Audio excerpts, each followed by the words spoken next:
Without further ado, I'm going to turn things over to Kelly that's going to walk us through this technology that's going to help us manage our projects and our tasks and to just run the business a little bit differently than we are right now and remotely. So thanks for listening, everybody. Kelly, over to you.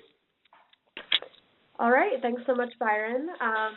As some of you guys know, I've been actually using this Time Doctor program for the past about week or so just to test it out and see how it works, day to day, just using it, and have been working closely with Heather to try to figure out the best way that our team can use this, keeping in mind that we all have our different roles and activities and things that we're doing from a day to day.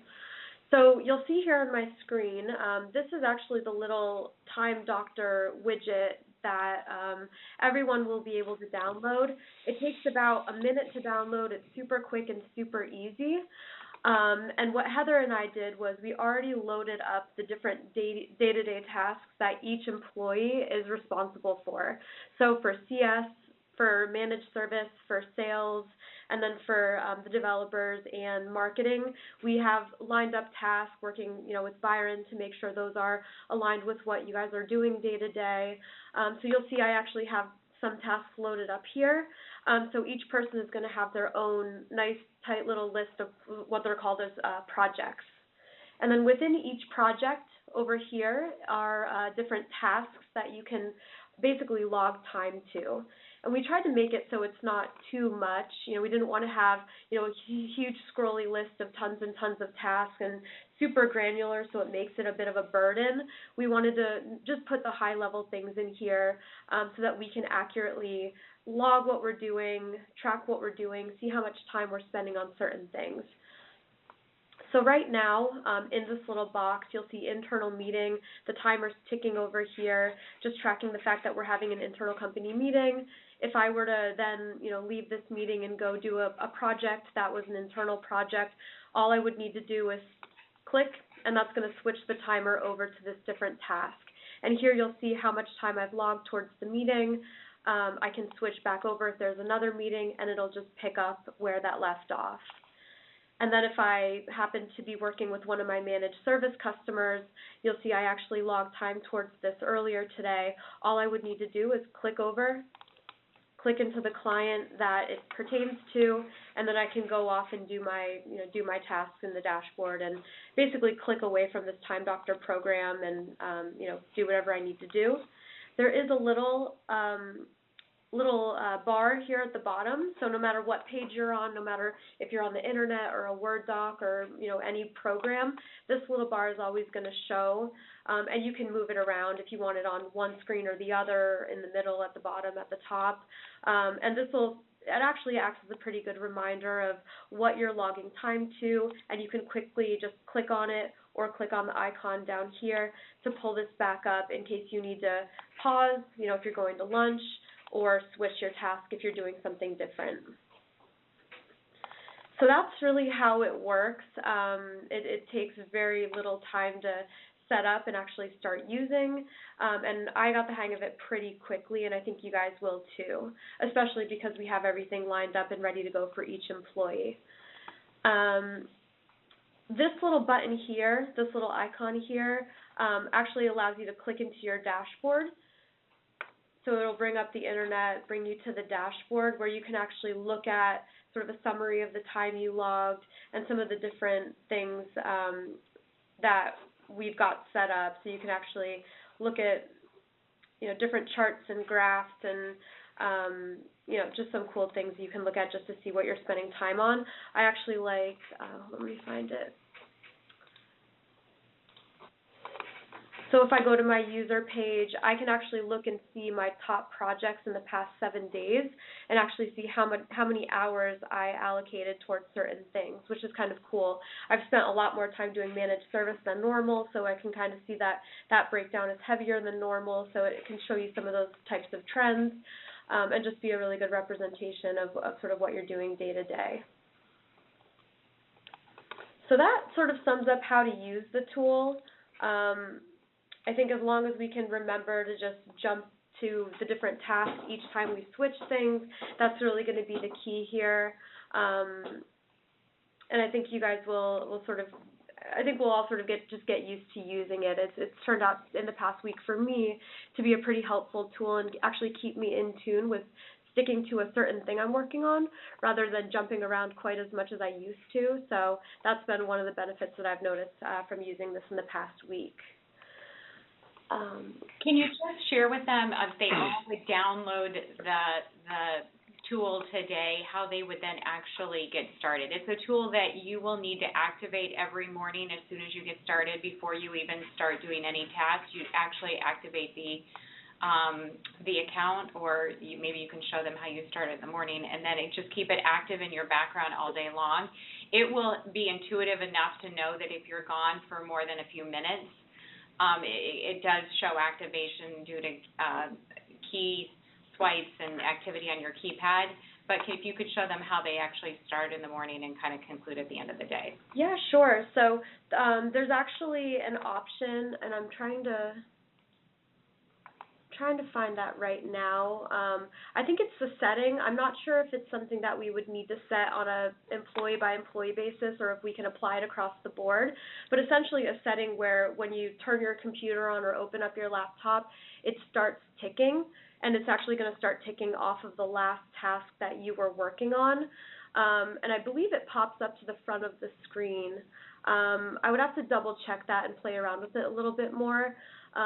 If that's not the case, I know that it would take just opening up the program and basically just clicking on a project and clicking on a task, and then it'll start ticking. I know for me, I usually at the end of the day just close my laptop and open it right back up, and I've had the setting where it starts automatically logging time, so it takes about a second for it to start up, so there's really not much to do other than just make sure it starts ticking on the right task when you get up in the morning. And usually for me, that's one, I always do the same task first thing. So hopefully that, we'll have to look at our settings. Yeah. Yeah, and I think it causes it to pause if you turn it on and then don't start actually working it, like will activate and then it'll put it into a sleep mode to indicate that maybe the person hasn't officially started the day or to that effect. But if you have any challenges or questions, let us know. We're all getting the hang of this. But that is an easy and quick way. The real true goal, not only to just help us look for, productivity and tasks and tracking what everyone is doing, but also just to see where we need to make our next hires and what they're doing, to look for the ROI and the profitability of certain things as well. It'd be great to see the number of hours we spend on CMC with Mark and Brianne behind the scenes doing the special things that they do. And even with customer success, with managed service, being able to track the amount of time tied to each and every account and back to their spend, which accounts are the most profitable, and truly how much time in customer success is more reactionary versus proactive. So we know, hey, maybe we need to staff more in a specific area, focused on a specific thing, whether it's on talent or, again, really servicing our clients. So it's going to be really enlightening just to be this granular.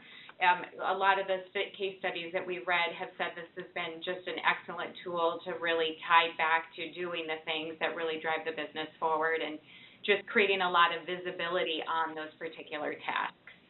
So does anybody have any questions about just how to download it, get started, and how to move around and track to the project and then to the task?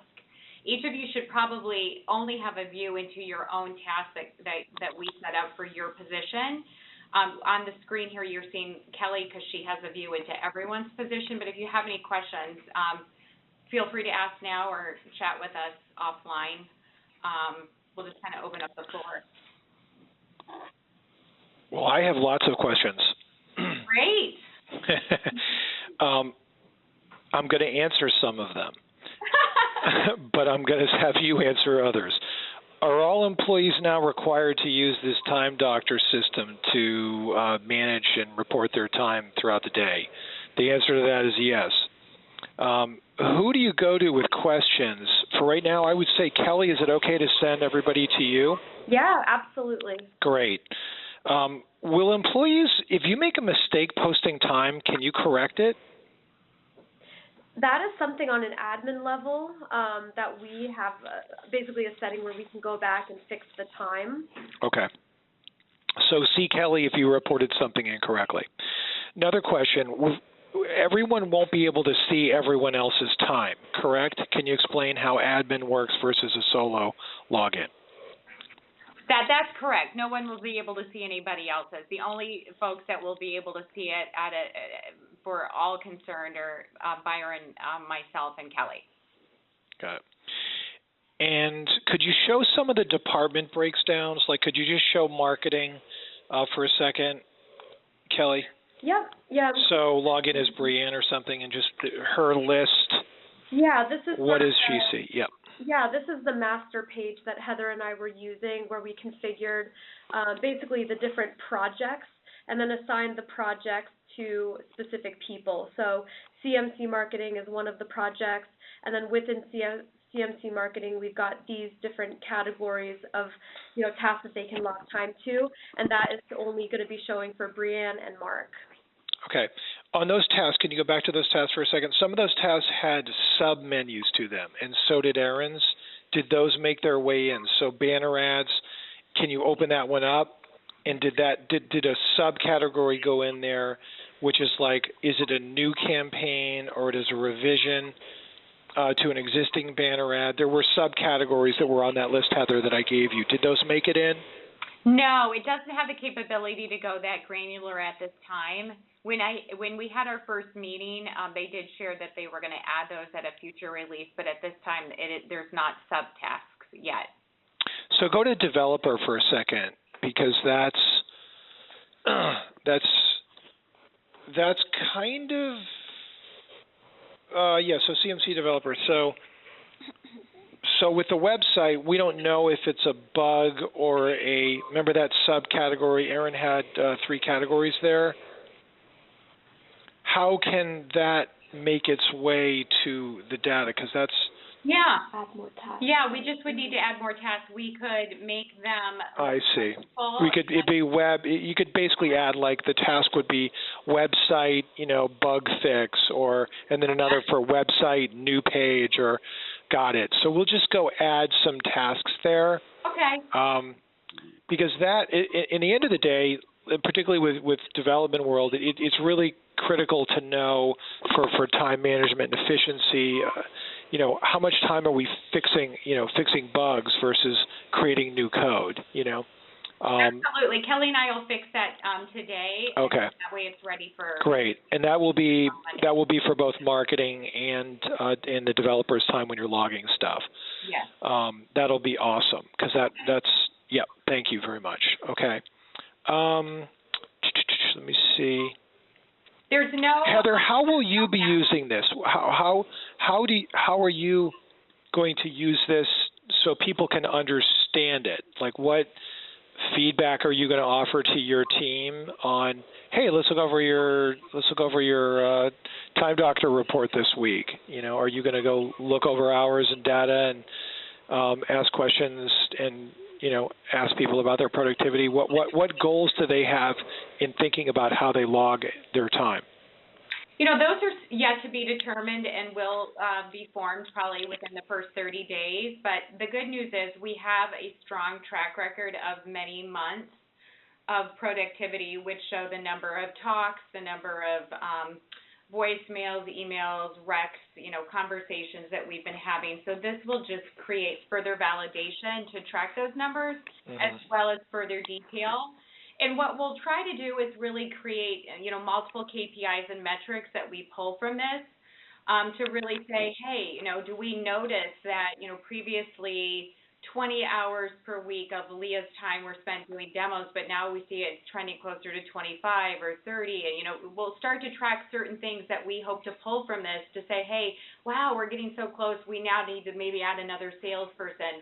We're maxing out on the focus on this. We could track Kim's time to say, hey, we're really maxing out on how many hours and her engagement with these clients and how many she can handle, and are these really profitable customers, and what's the profile and the persona of these different types of clients that we're more profitable with than others.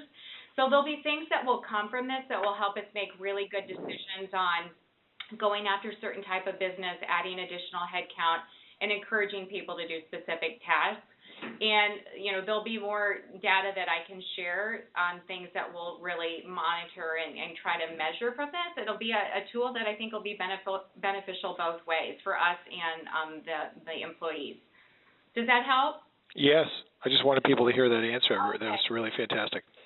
How will this help us with new hires, Heather? Maybe you could speak to that and how it relates to what our current team is doing now, and then the expectations that we have for new hires. Yeah, I think all new hires, there's a ramp-up time that folks have to learn and engage and be trained and understand what they need to do to really be successful. And the good news, we have folks to be benchmarked against with, the numbers that we've been tracking previously in our sales KPI spreadsheets, but then also through this tool. So it'll give them, a measurement to say, hey, if I want to track and stack up against, folks that have been doing it for a specific period of time, where are they performing, what are they doing? And, people always like to compare themselves to other people. It's a good tool that will enable them to do so as they're ramping up, and just share guidelines to them on what are the successful folks doing. Got it. So here's a question that I'm going to answer, if that's okay with myself. What are the plans for Writer Access and our expansion and our growth, and why are we doing this virtual thing now? I spoke about it briefly, but I want to be a little bit more pointed as to where we're kind of going here. So, as you know, it's been a really interesting exercise for me to bring on my wife, Heather, to the company. And she's done an amazing job and really has more of a president role as I'm trying to talk her into accepting that role, which would allow her to touch more departments and more people and help us grow. But let me say this, that I am 100% convinced and committed to our growth. We've been flat in the last few years with our growth. We did make the Inc. 5000 list last year, but we were like, 4,997 or something crazy, so we just barely made the list. And that's been frustrating for me as an entrepreneur because every company I've ever started has grown at least 30% of the year every year I've had it. And I think at least 3 or 4 of those companies were with Aaron. And so we've been trying to figure out growth. We tried lots of different things. We tried hiring a VP of operations, a guy named Dan, who got very involved with the technology build aspect of it and shifted the company around a little bit and ended up spending a lot of time and a lot of money on overseas developers and working through an outsourced company. And we really didn't get much gain from anything that happened over there. But under Heather's leadership, we have a different angle. Heather's in tune with customers and clients and listening to needs. I think our CS team has never run better, never been a better team. What we're capable of doing now with expansion and growth is getting better because we're working with developers like Robert, who's on the line, that can help us get things done faster. And with more code development, more attention to the platform, we're going to be able to really do some exciting things. So everybody knows that we're launching Designer Access. We're discussing whether it is all in one platform, which is probably what we're leaning towards now, so we can just expand to designers quickly and easily and have all the communication and the activity happen just the way that it does now. But that's terribly exciting. We're also upgraded significantly the CMC portal, we call it, and it's sort of the community where all of our CMC customers, including our Writer Access customers that have paid, we're running a new campaign that if you pay 1 year in advance, $349, you'll get access to the CMC community, which includes 3 years of recordings and a new interface that Robert just put together for us. That's got a ton of educational value to it, including a better job at our Content Strategy Masterclass, a newer version that I just recorded with a couple of co-speakers and proper tests and a proper way to get your badge downloaded to get your content strategy certification. So we're going to be giving that away for free to all of our talent that are active and with us and fill out this new test questionnaire that will help our Style Metrics Matcher, which, by the way, I just got a little patent certification for, which is really cool. We probably will never actually get a patent for this because it's virtually impossible to get a patent these days, but we have a patent pending, which, if nothing else, will freak out our competitors and give us an intellectual edge in the competitive game that we have. And we'll advance that tool a little bit more. So the net of it is, I want everybody to know that there's a lot of expectation and excitement, and we have plans to do some exciting things, both with what are in our control, but we're also looking around to see where we go next. Where we go next could be a merger. It could be a private equity play where they come in and roll us with a couple of other either competitors or other interesting markets, including the traditional staffing model. Some of you may know that there's a company called Artisan Talent and a gentleman named Bijan who invested in Writer Access 8 years ago, and he owns a graphic arts staffing firm that is in 8 cities, I think, and that would make a very natural fit with us to sort of pull together brick and mortar with online, because he's doing nothing online now in a marketplace setting like we're doing. So that could mean that we could go from 0 offices in our new world when we're virtual to 8 offices in 8 different cities. With people on the ground able to interview and screen talent and make full-time placements and part-time placements as well as the online marketplace virtual model. So that's the business that that was my first business I started. Actually, was a competitor to Artisan Talent, so I'm very familiar with that business and feel like we're really still in the staffing business. So I just wanted to kind of share all of that with everybody and just say my role continues to be working on product development and marketing and doing things, but Heather's here to really build more process, more procedure, more scale, more growth to the business, and she's proven that she's not only capable of doing that, but is doing that. We've got some really bigger deals on the table, thanks to Erin and everyone's work, and surfacing these deals and bringing them to the table, and having somebody great like Heather that can win these deals. There's a lot of big content deals out there that we're going to try to tackle. So look out for this small little company. We're going to do some great things, and we hope that as we transition to virtual, everyone will embrace this with us and feel excited that you were part of a company that successfully made this transition. So it's going to be really fun. So thanks for listening in. Does anyone have any questions now? Since we opened up questions, I asked all of them, but maybe some other people have some questions about either where we're going or the new technology we talked about today. I actually have to hop off because I have a call right now, but I did have a couple questions about the sales component for Time Doctor, but I can just ask Heather later, or Kelly. Got it. That was Leah. Right. Thanks for tuning in. Oh, yes. Sorry, guys. Good luck with your call. Thanks. Yep.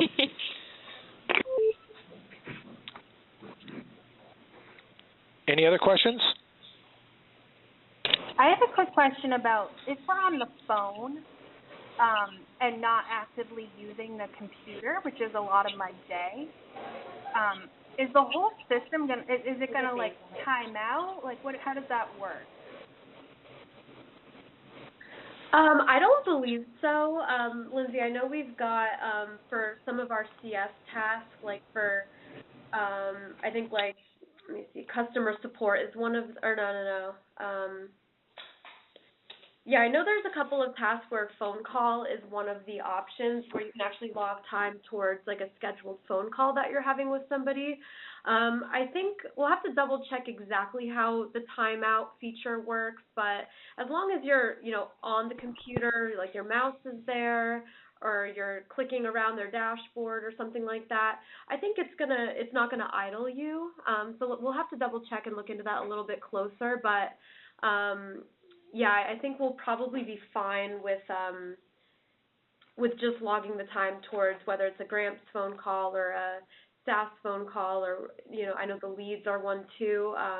We'll just have to double check and make sure all of our tasks are lined up properly for what we're doing, and then check the idling rules that are in the program.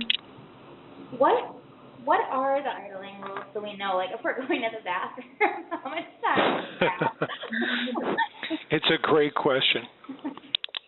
Yeah, let's probably get back on that. I don't want to go into it if I'm not 100% on what exactly I those think are. there was some interesting stat on that, Cal. It was like, okay, with all of our research, we've done analysis to know that the average person goes to the bathroom, it takes up to 9 minutes. So if you're sitting there doing nothing for 9 minutes, it figures out that you've gone to the bathroom and, like, you know, adds bathroom time to it or something. I don't know. There's some sort of weird thing that it does, but it does account for that, you know, so. And, like, you'll see here, like, my productivity breakdown, like, apparently I have, like, 20 minutes of unproductive time. That might have been when I got up for lunch or to the bathroom, an hour of neutral. So we'll be looking closer at what deems it neutral, what deems it productive or unproductive. So I think it's going to be a bit of a learning curve for everyone to sort of see what's tracking and for us to get a better feel for the sort of rules in the system. So. And in full transparency, there are 2 data points that are important for you guys to know. It does track what websites you go to, and it does give a recommendation and allows companies to go in and alter those recommendations as a productive or neutral or non-productive site. Meaning, if people are going to, you know, e-entertainment, it probably, unless you're working in the entertainment industry, it more than likely would deem that unproductive. If you're going to LinkedIn or you're going to Salesforce.com or certain things, that would deem those productive. We are going to a lot of customer sites, so, you know, that is very important, and we need to continue, of course, doing all these things. It just gives general recommendations and lets companies go in and really mark these. I don't know how much attention we will pay to that. It's one of the features of the tool.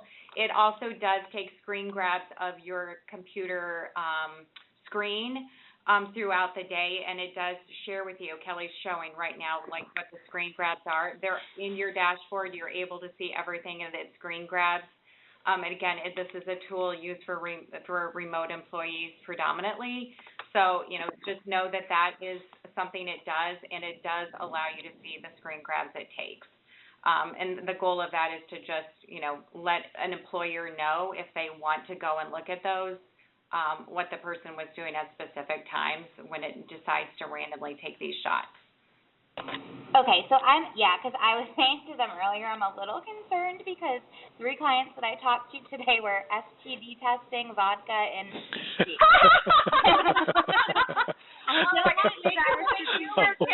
you so much. That's fantastic. That is hysterical. So, just a little concerned with what it's going to think I'm doing. That's fantastic. And we can override, like, if there's compliance websites, we can override that and say, yes, this is productive.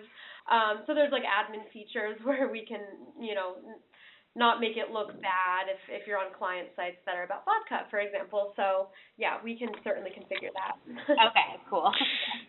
You know, the big thing that I want to bestow upon people is you guys are a lean, mean, very successful team. We want to know what your habits and patterns are, because when we hire people like in Australia that we won't even physically interview or get to know, we want to have some base camp from which to say, you know, Kim is a managed service representative. Here's her data. How's that comparing to this new managed service person that we hired from Australia? Exactly. You know, we just have no baseline whatsoever now, or to do anything, and it's certainly daunting on my end to hire strangers and put them to work, but.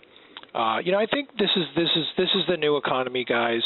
Virtual offices are here to stay. When I see skyscrapers in big cities building buildings, I just say to myself, is that really going to be necessary as we move forward? Do people really want to continue commuting a half an hour or an hour and a half a day to come into an office every day? I don't know. I don't know the answer to that, but maybe so. I could be betting wrong. I don't know if I'd be in the commercial real estate industry right now, but so that's my thought. But what other questions do people have? Some good ones here.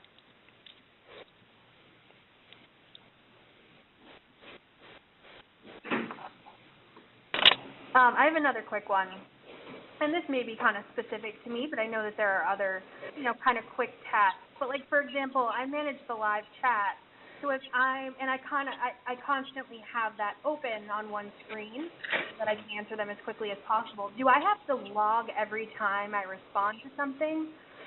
Would I always kind of change over to that task?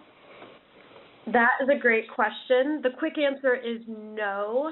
We, on purpose, didn't get that granular. I think for you and me, Lindsay, specifically with our roles, there's so many little things that we do that all add up. So once you get a chance to start taking a look at the different categories, we can meet, one-on-one, but I think you'll see it's a lot more manageable than having to spend 5 minutes on chat and log those 5 minutes. And plus there's multitasking involved, so I think we'll meet one-on-one and make sure everything looks good there, but I think we won't have to worry about that. Got it. Cool. Thank you. Yep. Right off the multitask question too, can we log more than one thing at once? So I'm thinking, I have a lot of times where I'll be on a call with, a client and a strategist, but, I won't necessarily be needing to do a lot of the work, and I'm obviously not just sitting there doing nothing else. Does that make sense? Yeah. I mean, for you, Kim, a lot of your tasks are client-based, so client by client. So probably, it might be the best bet for you to just log.